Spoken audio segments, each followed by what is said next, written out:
অর্থাৎ 1947 সালের পর থেকে ক্রমাগত ভারতবর্ষে তারা আসতে বাধ্য হচ্ছেন। কারণ কি?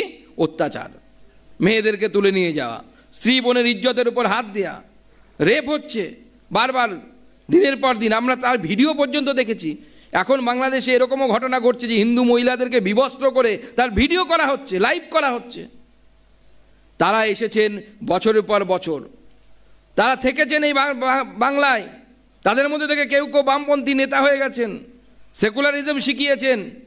কিন্তু সত্যি ঘটনাটা কেউ বলেনি যে সেকুলারিজম, প্লুরালিজম, কমিউনিজম ততক্ষণই থাকবে যতক্ষণ হিন্দু সংখ্যাগরিষ্ঠ থাকবে, নচেত থাকবে না।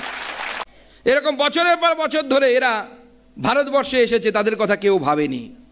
প্রথম ভারত মায়ের সন্তান, আমাদের গর্ব, ভারতবর্ষের প্রধানমন্ত্রী নরেন্দ্র মোদী তাদের কথা ভেবেছেন এবং সিএ এর মতো অ্যাক্ট পাস করেছেন।